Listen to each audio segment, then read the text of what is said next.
कुछ एक बयान इस तरह के हुए आपस में जिनकी वजह से ये ज्यादा हाईलाइट में आ गई।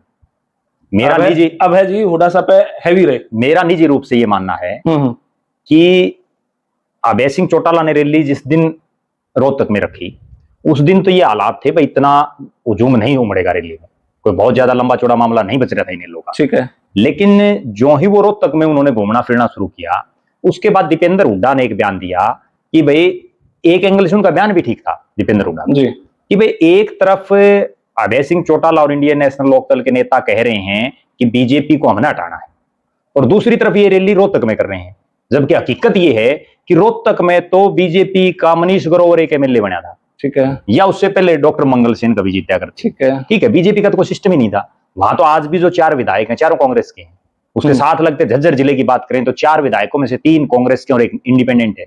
बीजेपी को वहां कैसे नुकसान होगा? बात उनकी ठीक थी। अगर बीजेपी को नुकसान पहुंचाना तो या तो करनाल में रैली करें जहां 5 की 5 सीटें भारतीय जनता पार्टी के पास हैं, या अगर रैली करनी तो जिस जिले से मुख्यमंत्री आता उस कुरुक्षेत्र में करें। और वो कुरुक्षेत्र वो धरती है जहां अभय सिंह चौटाला 2 चुनाव लड़ चुके हैं लोकसभा के, जहां उनका बेटा अर्जुन चौटाला चुनाव लड़ चुका है लोकसभा का। कसौती बात करते हैं। ठीक है, लेकिन लोग उसको दूसरे एंगल से समझ गए। बात तो दीपेंद्र हुड्डा की सही थी। ठीक है। अगर बीजेपी को हराना है तो जहां बीजेपी पहले 0 है तो वहां आप कैसे रहोगे? ठीक है ना, बीजेपी को तो जहां बीजेपी मजबूत है वहां जाके रहो। ठीक बात है। ठीक है।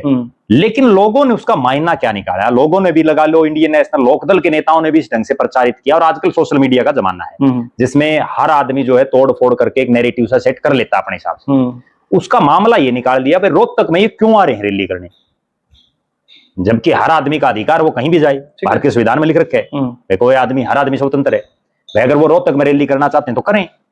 मेरा ये मानना है कि अगर दीपेंद्र हुड्डा उसके साथ एक बात और भी कह देते ना, भाई ठीक है अगर इनको बीजेपी हरानी है तो इनको रैली तो करनी चाहिए वहां, लेकिन फिर भी अगर ये रोहतक में कर रहे हैं तो हम तो इनका फिर भी स्वागत करते हैं, लेकिन ये बीजेपी को हराओ तो कम से कम